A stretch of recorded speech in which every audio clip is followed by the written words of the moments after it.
cuando el horror despertó a un país. La mañana en que los noticieros comenzaron a pronunciar el nombre de Atizapán de Zaragoza, pocos imaginaron que se convertiría en una palabra cargada de miedo y reflexión. Hasta ese momento, era un municipio más del Estado de México, calles con puestos de comida, escuelas, parques y vecindarios tranquilos donde todos creían conocerse. Pero aquel mayo de 2021 cambió la percepción de todo un país. Lo que se descubrió en una vivienda común no solo reveló un crimen espantoso, sino que destapó un vacío profundo en la forma en que México protegía a sus mujeres. Durante los días siguientes, las pantallas mostraban imágenes de patrullas, cintas amarillas y excavaciones. Sin necesidad de detalles, el público entendía que algo inconcebible había ocurrido. De inmediato, los titulares lo resumieron en 3 palabras: el monstruo de Atizapán. El apodo se propagó con rapidez, pero más allá del sensacionalismo, lo que estremeció fue el reconocimiento de una verdad incómoda: ese monstruo había vivido entre la gente, sin ocultarse, sin ser denunciado. Había compartido calles, mercados, conversaciones. Y durante décadas, nadie había sospechado nada. El país reaccionó con incredulidad y con vergüenza. Incredulidad, porque un caso tan extremo parecía imposible después de años de marchas, campañas y discursos sobre igualdad. Vergüenza, porque el descubrimiento recordaba que la violencia contra las mujeres seguía invisibilizada, incluso cuando ocurría frente a todos. En las redes sociales, miles de mensajes se mezclaban entre rabia y dolor. Colectivos feministas exigían respuestas, periodistas revisaban expedientes de desapariciones, y los ciudadanos se preguntaban cómo era posible que una persona pudiera actuar con tanta impunidad durante tanto tiempo. Atizapán se transformó en espejo y advertencia: si algo así había ocurrido allí, podía ocurrir en cualquier parte. Los medios nacionales empezaron a cubrir el caso con un tono distinto. Ya no bastaba narrar el suceso, había que mirar alrededor y preguntarse qué lo había permitido. En entrevistas y programas de análisis surgieron preguntas clave: ¿por qué tantas denuncias de desaparición quedan sin seguimiento? ¿Por qué las alertas de género parecen no tener efecto real? ¿Por qué la sociedad se acostumbra al miedo? Las semanas posteriores fueron un torbellino de descubrimientos y autocrítica. Las autoridades reconocieron fallas estructurales, falta de coordinación entre fiscalías, ausencia de bases de datos confiables, negligencia en las investigaciones iniciales. Pero la población ya no se conformaba con explicaciones técnicas. Lo que exigía era empatía y cambio. En los murales improvisados sobre bardas y plazas públicas aparecieron rostros de mujeres desaparecidas. Algunas familias viajaron desde otros estados para preguntar si entre los objetos hallados en la casa había algo que perteneciera a sus hijas. Ese peregrinaje silencioso fue quizá la imagen más dolorosa: padres y madres buscando pistas en un sitio que simbolizaba el fracaso de todos. Sin embargo, en medio del horror también surgió algo nuevo. Por primera vez, amplios sectores de la sociedad se unieron para hablar del tema sin tabúes. Profesores discutían el caso en clase, jóvenes compartían campañas de prevención, los medios dejaron de referirse a las víctimas solo como cifras. Se hablaba de nombres, de sueños, de historias interrumpidas. El impacto trascendió lo policial. Las universidades comenzaron a revisar sus programas de psicología, criminología y trabajo social, introduciendo módulos sobre detección temprana de violencia. Las autoridades locales, presionadas por la opinión pública, prometieron reforzar protocolos de búsqueda. Incluso los vecinos, en colonias antes indiferentes, empezaron a organizar redes de vigilancia y apoyo. La palabra Atizapán se transformó en un símbolo. Ya no solo nombraba un lugar, sino una llamada de alerta colectiva. Significaba mirar de frente la realidad que durante años se había evitado: que la violencia de género no es un fenómeno aislado, sino un sistema que se alimenta del silencio y la indiferencia. Con el paso de los meses, la cobertura mediática disminuyó, pero el eco permaneció. Cada nuevo caso de desaparición recordaba a la sociedad que la lección seguía pendiente. Y aunque la historia de aquel hombre quedará como uno de los capítulos más oscuros de México, su exposición pública generó una conciencia inédita: la necesidad de vigilar, escuchar y actuar antes de que el horror vuelva a repetirse. Hoy, A más de 4 años del descubrimiento, las preguntas siguen abiertas, pero el país es distinto. El nombre de Atizapán se pronuncia con dolor, sí, pero también con compromiso. Porque de entre las ruinas del miedo surgió un grito que aún resuena, ni una más. La investigación y sus revelaciones. El hallazgo en Atizapán desencadenó una de las investigaciones más complejas en la historia reciente del Estado de México. En los primeros días, el objetivo era entender la magnitud de lo encontrado. Los peritos trabajaban en turnos de 24 horas, paleontólogos, antropólogos forenses y criminólogos se turnaban frente a una vivienda que, de un momento a otro, se había convertido en sitio del horror y, paradójicamente, en centro de esperanza para decenas de familias que buscaban respuestas. El caos inicial. Al principio todo era confusión. Los primeros reportes hablaban de un solo caso, pronto se habló de varios. Cada fragmento hallado debía ser tratado con extremo cuidado, registrado, embalado, numerado. En el patio, bajo el piso de concreto, aparecieron capas de tierra con objetos cotidianos, botones, peines, identificaciones, joyas. Para la opinión pública, aquello confirmaba lo peor, para los especialistas, era una escena que requería disciplina científica. Los forenses instalaron carpas, clasificaron zonas y marcaron cuadrantes. Durante semanas, los camiones de la fiscalía entraban y salían cargando cajas con etiquetas que decían evidencia, huesos humanos. Era la materialización de años de desapariciones ignoradas. El rompecabezas. Los investigadores compararon los restos con las bases de datos de personas desaparecidas en todo el país. El trabajo era abrumador, más de 90.000 reportes activos. Los laboratorios de genética se saturaron. Hubo que enviar muestras a universidades y centros forenses de otros estados. Las coincidencias tardaron meses, pero cada resultado positivo devolvía un nombre y cerraba un duelo. Mientras tanto, la fiscalía reconstruía el pasado del acusado.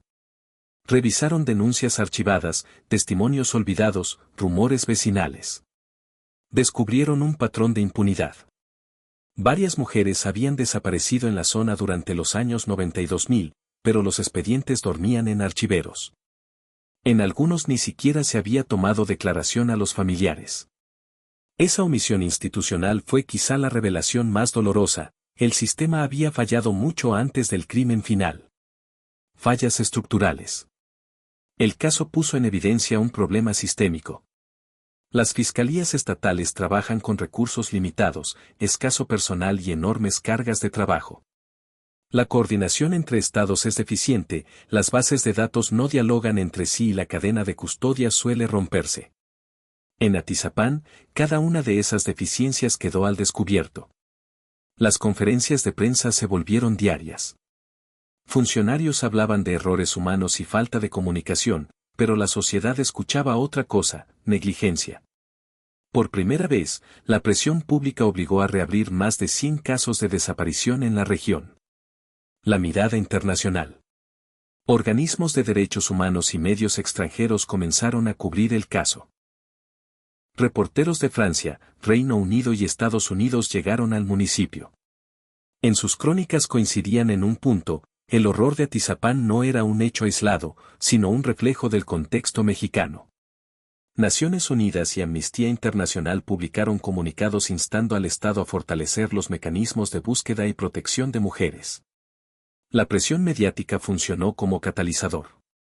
En los meses siguientes, el Congreso Estatal aprobó reformas para profesionalizar la policía de investigación y crear un banco genético nacional. Era una respuesta tardía, pero necesaria. Las víctimas recuperan nombre. En paralelo, la historia se humanizó. Cada coincidencia de ADN traía un rostro, una historia de vida, estudiantes, comerciantes, madres, hijas. Los noticieros comenzaron a dedicar espacios no al asesino, sino a ellas. Se publicaron perfiles breves con fotografías y recuerdos. Las familias, por primera vez, fueron tratadas como protagonistas de la búsqueda y no como simples fuentes de información. Las colectivas feministas organizaron homenajes en la explanada municipal. En lugar de pancartas de protesta, levantaron altares de flores y veladoras. Las ceremonias eran silenciosas, pero su mensaje era ensordecedor: recordar es resistir. La figura del acusado. Cuando el proceso judicial inició, la fiscalía evitó exponer detalles sensibles. Lo esencial era mostrar cómo se había construido una vida paralela de normalidad y crimen. Para los investigadores, el perfil del acusado confirmaba la necesidad de integrar psicología criminal en las investigaciones preventivas. Personas con conductas antisociales pueden pasar inadvertidas durante años si no existen mecanismos de seguimiento comunitario. Sin embargo, la atención pública se desplazó rápidamente del individuo al contexto. La pregunta dejó de ser quién lo hizo, para transformarse en por qué nadie lo detuvo antes. Aprendizajes institucionales.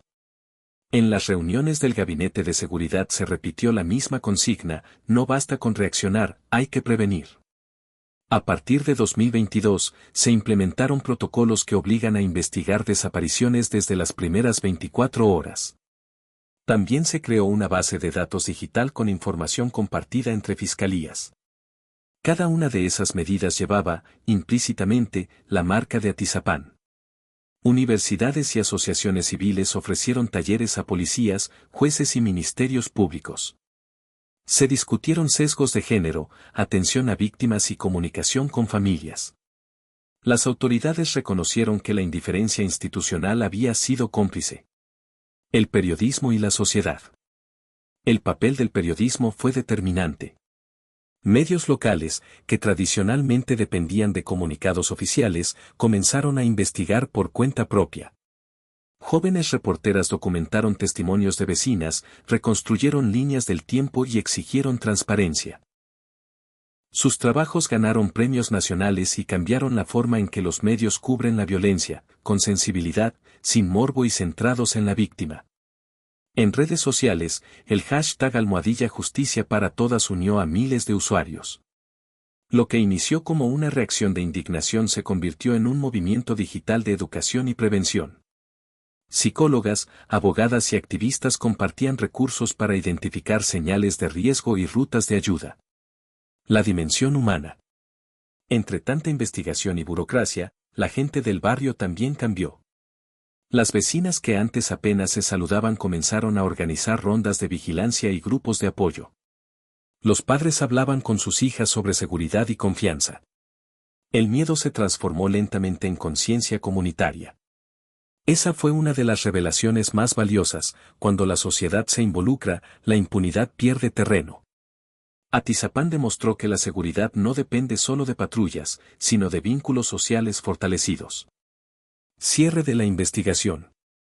A mediados de 2023, la Fiscalía presentó su informe final: identificación confirmada de múltiples víctimas, sentencia condenatoria y archivo de pruebas. El caso judicialmente estaba cerrado, pero socialmente seguía abierto.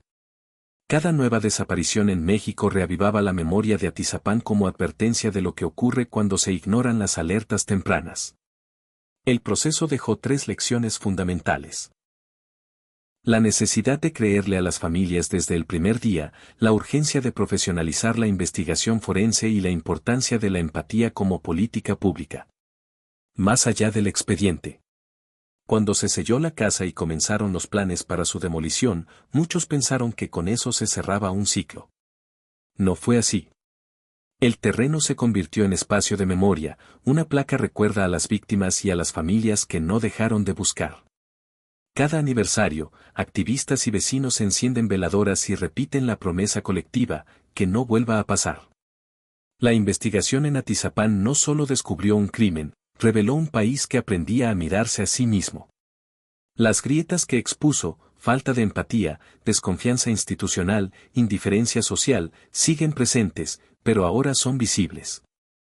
Y lo visible, tarde o temprano, se enfrenta. El contexto social y las raíces de la violencia. Hablar del caso de Atizapán es mirar a un espejo que devuelve el reflejo de un país entero. El horror que se escondía tras los muros de una casa común no surgió de la nada, se gestó en un entorno que durante décadas normalizó el miedo, el silencio y la desigualdad. Para comprender cómo pudo ocurrir algo así, hay que analizar el suelo social sobre el cual creció la violencia. Una sociedad acostumbrada al miedo. México es un país de contrastes, música, color, alegría, y al mismo tiempo, cifras que estremecen. En los últimos años, los registros oficiales de personas desaparecidas superaron los 100.000 casos. Cada número representa una historia que dejó de contarse. Sin embargo, muchos aprendieron a convivir con esa tragedia cotidiana. Las noticias sobre hallazgos, fosas clandestinas o asesinatos se volvieron parte del ruido de fondo, algo que duele, pero que ya no sorprende. En ese ambiente, la desaparición de una mujer a menudo se interpreta con prejuicio. En lugar de investigar, se duda, seguro se fue con alguien, ya regresará. Ese juicio inmediato retrasa las búsquedas, desanima a las familias y perpetúa el abandono. Atizapán no fue excepción, varias víctimas habían sido reportadas sin que nadie diera seguimiento. La sociedad, sin quererlo, se volvió cómplice del silencio. Cultura patriarcal y desigualdad. El caso también expuso una herida profunda, la cultura patriarcal que atraviesa la vida mexicana.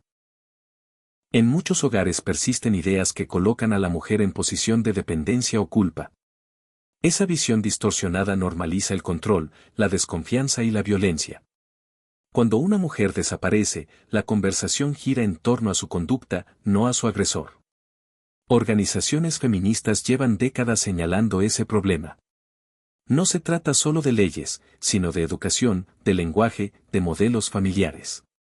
Atizapán se convirtió en prueba dolorosa de cómo los estereotipos pueden matar. Las víctimas no fueron seleccionadas al azar, fueron elegidas dentro de un sistema que considera prescindibles a quienes no encajan en sus moldes. Las brechas institucionales. A nivel institucional, la desigualdad se traduce en falta de recursos y de empatía. Las fiscalías dedicadas a investigar feminicidios trabajan con personal insuficiente, sin capacitación en perspectiva de género y, en ocasiones, con prejuicios arraigados. Las primeras horas después de una desaparición son cruciales, pero con frecuencia se pierden en trámites y desinterés. Esa lentitud no es solo burocracia, es parte del problema estructural. Atizapán mostró que la violencia no se combate solo con patrullas, sino con funcionarios capaces de mirar a las víctimas con humanidad. Después del caso, muchas dependencias implementaron talleres obligatorios sobre sensibilidad y trato digno. No fue un cambio inmediato, pero marcó un inicio. Los medios de comunicación. Otro elemento del contexto es el papel de los medios. Durante años, la prensa mexicana trató los crímenes con un enfoque sensacionalista, titulares sangrientos, fotografías sin censura, apodos que convertían a los asesinos en figuras casi mitológicas. El monstruo de Atizapán fue precisamente el resultado de ese estilo. El apodo vendía portadas, pero al mismo tiempo desviaba la atención del problema real, las víctimas y las causas estructurales. El cambio vino desde dentro. Periodistas jóvenes comenzaron a cuestionar ese enfoque y a escribir con respeto, enfocándose en los nombres y las historias de las mujeres desaparecidas. En poco tiempo, el caso de Atizapán se transformó en punto de inflexión, la prensa dejó de glorificar al criminal y comenzó a humanizar a las víctimas. Educación y prevención. El impacto educativo también fue notable. Escuelas, universidades y comunidades empezaron a discutir temas que antes se evitaban: violencia de género, seguridad personal, señales de alerta en relaciones abusivas. En charlas y talleres, especialistas explicaban que la prevención no empieza con la policía, sino con la conciencia social. Docentes que nunca habían tocado esos temas comenzaron a incluirlos en clase. En universidades, estudiantes organizaron foros con sobrevivientes y activistas. El aprendizaje más importante fue simple: la violencia no es normal. Repetirlo en voz alta ayudó a romper el ciclo del miedo. Economía, pobreza y vulnerabilidad. No se puede entender la violencia sin mirar las condiciones económicas. En zonas con altos índices de pobreza, la falta de oportunidades empuja a muchas personas a aceptar riesgos, trabajos inseguros, transporte nocturno, desplazamiento sin vigilancia. Las víctimas de Atizapán, en su mayoría, provenían de contextos vulnerables. Esa vulnerabilidad las volvió invisibles para el sistema. Los expertos en sociología explicaron que la violencia se alimenta del abandono, donde no hay oportunidades ni redes de apoyo, el riesgo crece. Por eso, la respuesta no puede limitarse a castigar, debe incluir políticas públicas que garanticen educación, empleo y transporte seguro.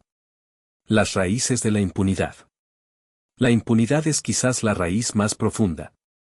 En México, menos del 10% de los feminicidios llega a sentencia. Las cifras muestran que la mayoría de los agresores nunca enfrenta un juicio. Esa falta de consecuencias envía un mensaje peligroso: la violencia se puede cometer sin castigo.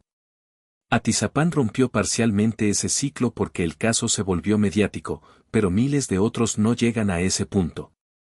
Las organizaciones de derechos humanos insisten en que la justicia no debe depender de la atención mediática. Cada caso, sin importar su tamaño o notoriedad, merece el mismo compromiso. El despertar ciudadano. El lado luminoso del contexto es la reacción ciudadana. Desde 2016, con el crecimiento del movimiento feminista en México, las calles se llenaron de pancartas verdes y moradas con un mensaje contundente: ni una más. Atizapán dio aún más fuerza a esa consigna. Las marchas aumentaron, los colectivos se multiplicaron y la sociedad comenzó a exigir rendición de cuentas. En cada manifestación, el nombre del municipio aparecía escrito entre cruces y flores. Era símbolo de indignación, pero también de unión. Los ciudadanos entendieron que el silencio era parte del problema y que hablar era un acto de resistencia. La reconstrucción del tejido social. Después del escándalo, Atizapán y municipios vecinos comenzaron a transformar su relación con la comunidad. Se formaron redes de mujeres que acompañan denuncias, brigadas de búsqueda y colectivos de padres de familia que promueven la educación en igualdad. Las autoridades locales abrieron centros de atención psicológica y jurídica gratuita. Aunque los recursos son limitados, la diferencia está en la voluntad colectiva. En colonias donde antes la desconfianza reinaba, ahora se organizan círculos de apoyo. Lo que antes era miedo, se convirtió en vigilancia solidaria. Esa reconstrucción del tejido social es quizá el legado más tangible de todo el proceso. Un país que aprende. El contexto de la violencia en México es complejo, pero Atizapán demostró que el cambio comienza cuando la sociedad se mira al espejo. Cada error expuesto se transformó en oportunidad de mejora. Las reformas legales, los programas educativos y la participación ciudadana son resultado de una conciencia nueva. La historia no termina con una sentencia judicial. Empieza con la decisión de no olvidar. Porque recordar es la forma más profunda de justicia. Perspectiva psicológica: cómo se forman y detectan los agresores. La investigación sobre los crímenes de Atizapán obligó a mirar más allá del expediente judicial. Los especialistas en psicología forense comenzaron a preguntarse no solo qué hizo un hombre, sino cómo llegó a hacerlo. La respuesta conduce a un terreno incómodo: la formación de la violencia. Infancia y entorno. Nadie nace violento. Los estudios en conducta criminal muestran que los entornos marcados por abandono, abuso o impunidad crean terreno fértil para la agresión. En México, millones de niños crecen entre carencias materiales y afectivas. Algunos aprenden desde pequeños que la fuerza es sinónimo de poder. La falta de atención psicológica temprana permite que esas conductas se normalicen. En entrevistas con especialistas, se repite una idea: los agresores no aparecen de la noche a la mañana. Son el resultado de años de aprendizaje distorsionado. El silencio, la vergüenza y la negación familiar actúan como catalizadores. Por eso la prevención debe comenzar en la infancia, no en el tribunal. El aislamiento progresivo. Psicólogos del sistema penitenciario describen un patrón común en los agresores seriales: la desconexión emocional. Se aíslan de la empatía, construyen una identidad donde los demás dejan de ser personas y se convierten en objetos. A menudo mantienen una fachada de normalidad. Saludan, trabajan, sonríen. Ese contraste engaña a su entorno y les permite pasar inadvertidos. Detectar estas señales requiere entrenamiento. Profesores, médicos y trabajadores sociales pueden notar cambios de conducta, rigidez emocional o actitudes controladoras. Pero para que esos avisos sirvan, deben existir canales de reporte y apoyo, algo que en México todavía es limitado. La construcción de la impunidad. La psicología también explica la influencia del contexto. Cuando una sociedad tolera la violencia, el agresor encuentra validación. Los comentarios que minimizan el abuso, las bromas machistas o la indiferencia ante las denuncias actúan como combustible. Así, el individuo no solo pierde empatía, sino que siente respaldo. En Atizapán, la indiferencia vecinal y la falta de seguimiento institucional se combinaron para crear un entorno perfecto de impunidad. El perfil del depredador cotidiano. A diferencia de la imagen cinematográfica del monstruo, la mayoría de los agresores se confunden entre la gente. Su peligrosidad radica precisamente en su aparente normalidad. Son amables, serviciales, discretos. Utilizan la confianza como arma. Esta conclusión cambió la forma en que la policía y los psicólogos abordan los casos, ya no buscan únicamente rasgos extremos, sino microconductas repetidas, manipulación, mentira habitual, placer en el control, incapacidad de reconocer culpa. El objetivo no es sembrar paranoia, sino fomentar la observación consciente. Las señales tempranas pueden detener una tragedia si se atienden a tiempo. El papel de la empatía. Varios investigadores coinciden en que la ausencia de empatía es la raíz más profunda de la violencia extrema. La empatía se enseña y se refuerza. Familias, escuelas y comunidades pueden cultivarla mediante pequeñas acciones, enseñar a reconocer emociones, practicar la escucha, valorar la diferencia. Un país que fomente la empatía desde la infancia reduce la probabilidad de que surjan agresores invisibles. Rehabilitación y responsabilidad. El sistema penitenciario mexicano enfrenta un dilema: ¿es posible rehabilitar a alguien que ha cruzado límites tan profundos? Los expertos responden que la verdadera prevención no está en la celda, sino antes de ella. Aún así, dentro de prisión se han implementado programas de terapia cognitivo-conductual para comprender patrones y reducir la reincidencia. Los resultados son modestos, pero muestran que intervenir incluso tarde puede romper ciclos. Lo esencial, según los criminólogos, es combinar castigo con conocimiento. Cada caso debe estudiarse no solo para juzgar, sino para aprender cómo se formó la conducta. La información obtenida sirve para capacitar a maestros, policías y jueces. Entender al agresor no significa justificarlo, significa impedir que haya otro. La prevención comunitaria. Tras el caso de Atizapán, varias comunidades comenzaron a trabajar con psicólogos sociales. Se organizan charlas sobre masculinidades sanas, control de la ira y comunicación no violenta. Los jóvenes participan en proyectos de teatro y deporte que transforman la competencia en colaboración. Estas iniciativas, aunque pequeñas, construyen barreras contra la violencia. El mensaje es claro: la salud mental es asunto público. Ignorarla cuesta vidas. Medios, redes y responsabilidad colectiva. La psicología mediática también juega un papel crucial. Cada vez que la televisión convierte a un criminal en figura central, refuerza la idea de que la notoriedad se gana a través del miedo. Por eso los comunicadores tienen una responsabilidad ética: centrar la narrativa en la prevención y en la resiliencia de las víctimas, no en la fascinación por el agresor. La cobertura responsable genera reflexión, no morbo. Las redes sociales, por su parte, se han convertido en herramienta de alerta. Grupos comunitarios, aplicaciones de seguridad y campañas de concientización ayudan a detectar comportamientos sospechosos. Lo importante es usar la tecnología para unir, no para propagar miedo. El aprendizaje psicológico de un país. El caso de Atizapán dejó una lección dolorosa pero invaluable: entender el mal es la única forma de detenerlo. La psicología forense mexicana, antes un área poco reconocida, adquirió protagonismo. Hoy existen diplomados, especializaciones y unidades de análisis de comportamiento que colaboran con las fiscalías. Cada nuevo estudiante que se interesa en ese campo lleva consigo la intención de que la historia no se repita. En los congresos de criminología, los ponentes repiten una frase que se convirtió en lema: no basta con atrapar al culpable, hay que comprender las raíces del daño. Esa es la verdadera enseñanza que dejó Atizapán. Las raíces de la violencia no se encuentran en una sola persona, sino en un sistema que permitió su crecimiento. Desenterrarlas requiere ciencia, educación y, sobre todo, compasión. La respuesta de la sociedad civil y las reformas posteriores. El descubrimiento en Atizapán no solo abrió una investigación judicial, encendió una chispa social. Lo que al principio era horror y desconcierto se convirtió, con el paso de los meses, en una ola de participación ciudadana. Organizaciones civiles, colectivos feministas, universidades, vecindarios y medios locales transformaron la indignación en acción. Era la confirmación de que cuando el Estado falla, la sociedad puede levantar la voz. El despertar de los colectivos.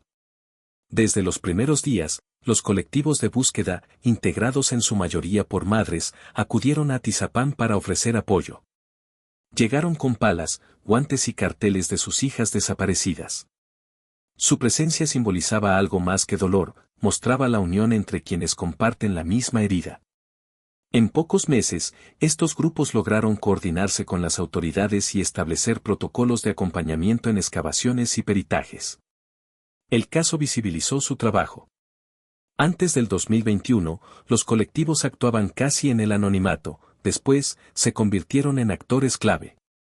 Su insistencia obligó a las instituciones a reconocer que la ciudadanía puede, y debe, participar en los procesos de búsqueda y justicia.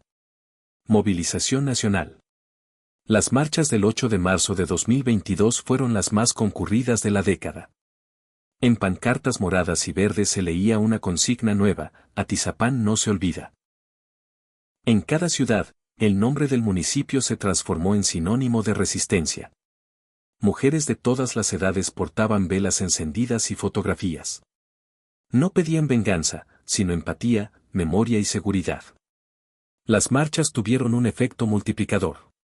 Los gobiernos locales, presionados por la opinión pública, crearon institutos municipales de las mujeres, unidades de género y programas de atención psicológica gratuita. Algunas de estas oficinas aún carecen de recursos, pero su existencia marca un precedente. Universidades y academia. El impacto llegó también a las aulas. Facultades de Derecho, Psicología, Comunicación y Trabajo Social empezaron a organizar foros sobre feminicidio, prevención y derechos humanos. Por primera vez, los estudiantes discutían no solo el caso judicial, sino las implicaciones éticas y sociales. Varias universidades públicas firmaron convenios con fiscalías para que los jóvenes participaran como observadores en procesos de búsqueda.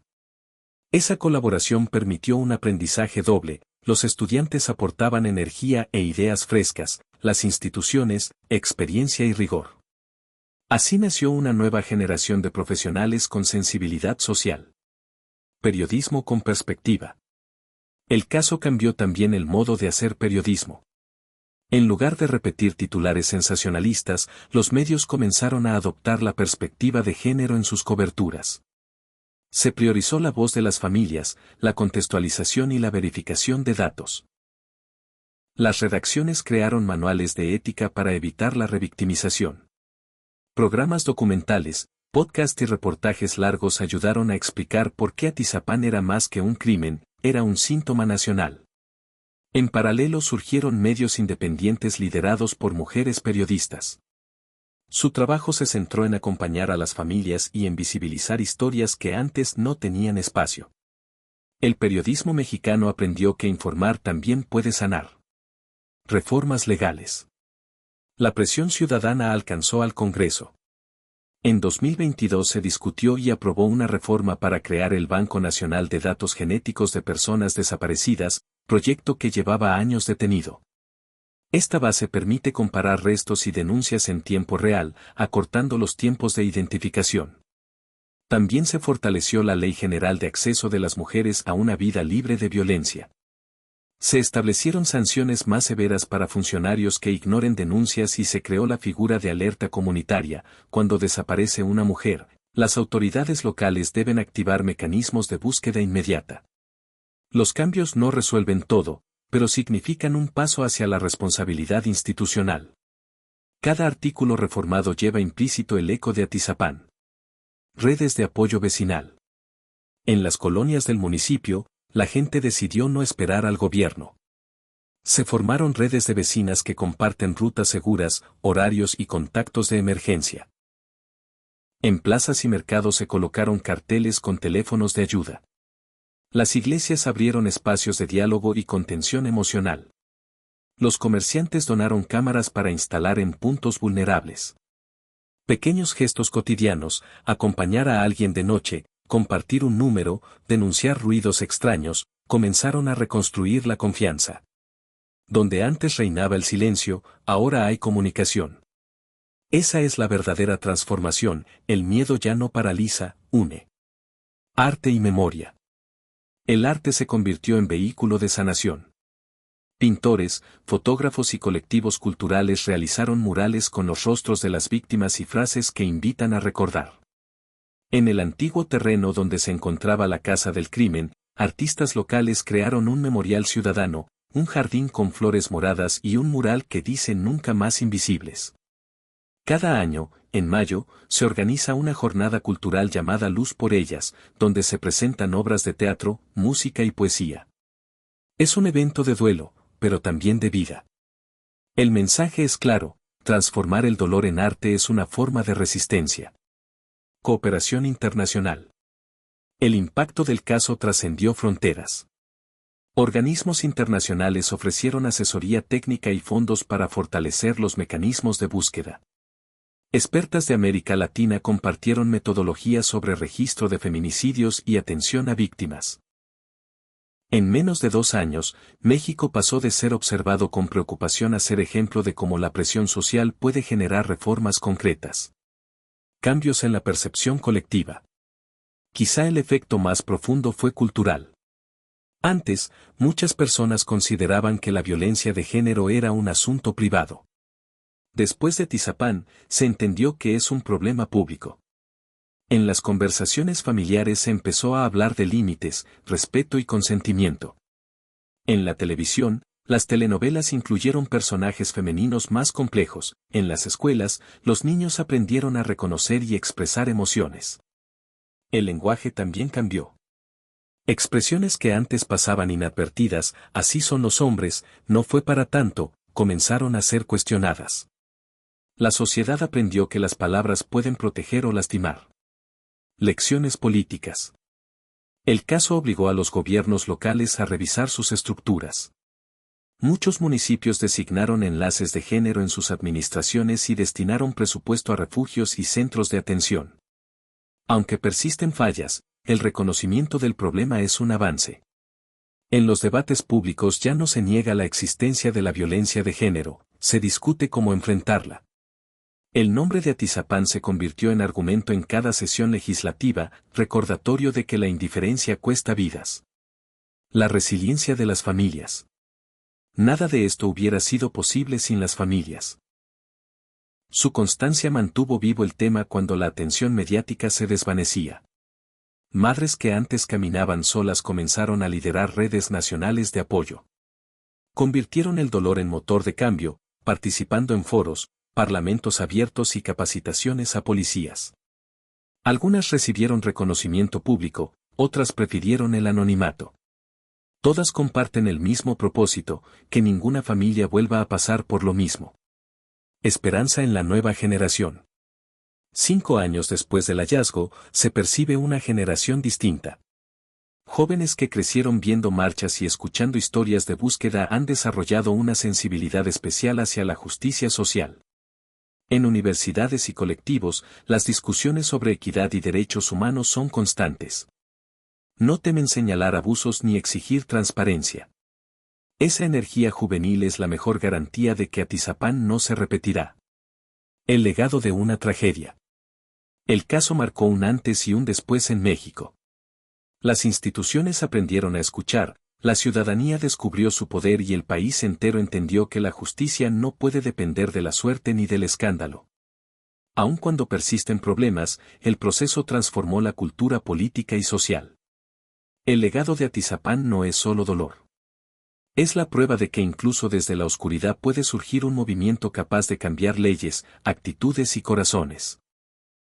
Cada año, cuando las velas del memorial se encienden, los vecinos repiten la misma frase que resume todo el camino recorrido. Recordar para proteger, proteger para vivir.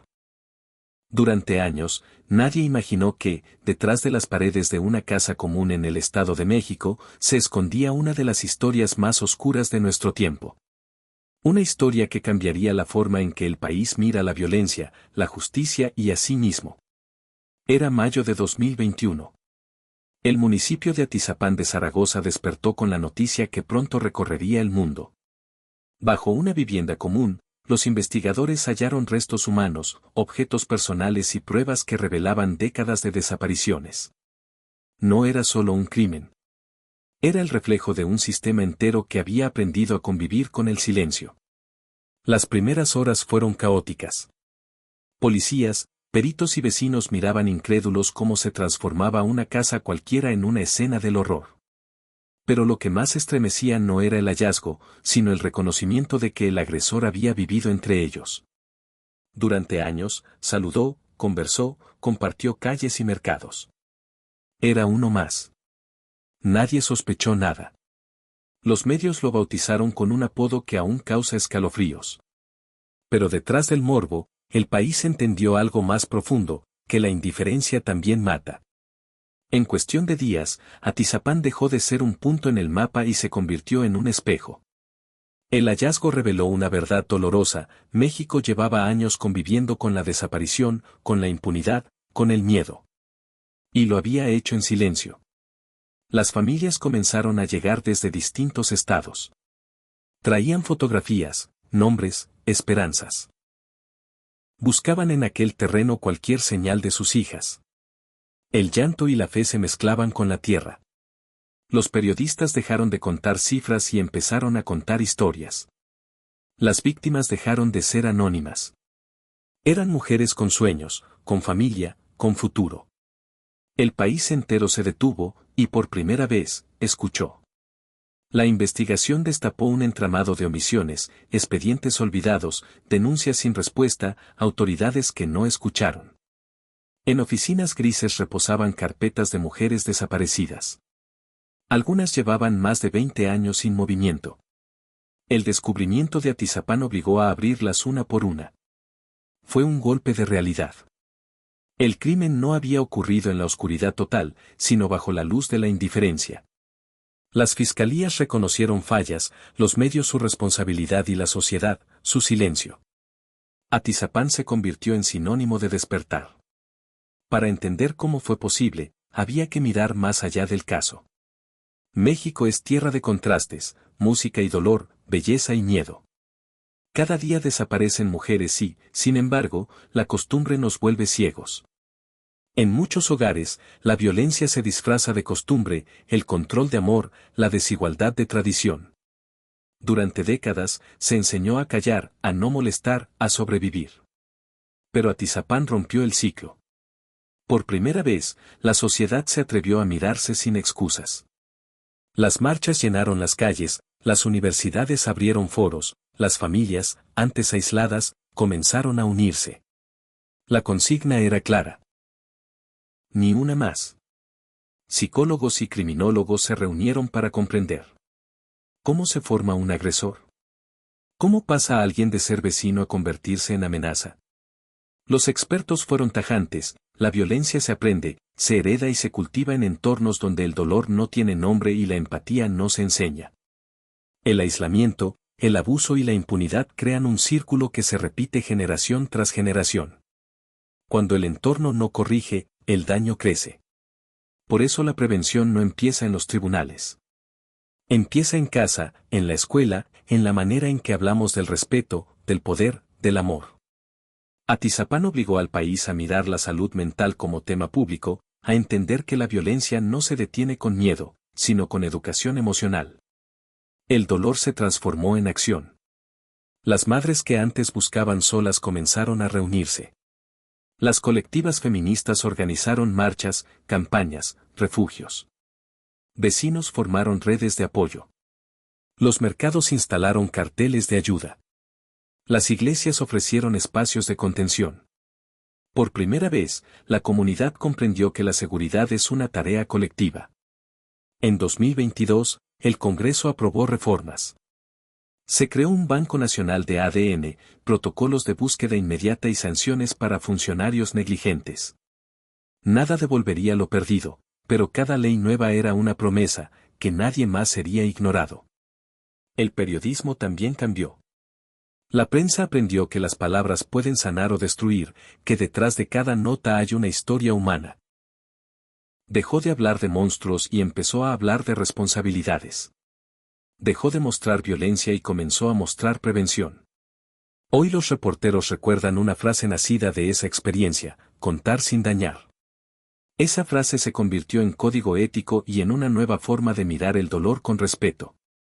Con el tiempo, el arte tomó la palabra. Donde antes hubo oscuridad aparecieron murales, rostros pintados en las paredes, flores moradas, versos escritos en plazas públicas. En el terreno donde estuvo la casa hoy crece un jardín. Allí se levanta un mural con un mensaje sencillo: nunca más invisibles. Cada mayo se celebra la jornada Luz por ellas. Hay teatro, poesía, música. No se trata de olvidar, sino de transformar el dolor en memoria viva. En las escuelas los niños aprenden a identificar la violencia. Los adolescentes hablan de respeto. Los jóvenes crean campañas y aplicaciones de alerta. La tragedia encendió conciencia y esa conciencia crece. Hoy una generación entera sabe que la empatía es la herramienta más poderosa contra el miedo y que el silencio nunca es opción. Atizapán nos enseñó muchas cosas, que la justicia no solo se busca en los tribunales, sino en la manera en que nos miramos los unos a los otros, que el mal florece donde nadie pregunta, que escuchar puede ser un acto de valentía. Las instituciones aprendieron que la empatía es parte de la seguridad, la política que la igualdad no es discurso y la sociedad que el cambio empieza en casa. Hoy, el nombre de Atizapán no solo evoca horror, sino memoria. Donde antes hubo silencio ahora hay conversación. Donde hubo miedo hay compromiso. Y donde hubo muerte florece la vida. En ese terreno, niños juegan sin saber que pisan el suelo donde un país despertó. Su risa es la prueba de que el dolor puede transformarse en esperanza. Cada vela encendida, cada mural, cada ley, cada marcha es una forma de decir: nunca más. El eco de Atizapán no se apaga. Sigue viajando en la voz de las madres que buscan, en los maestros que enseñan, en los periodistas que escriben con cuidado, en los jóvenes que marchan por un futuro distinto. Ese eco nos recuerda que la justicia no termina en una sentencia, comienza con la memoria. Porque recordar no es quedarse en el pasado, es construir un país que no repita su dolor. Recordar para proteger. Proteger para vivir.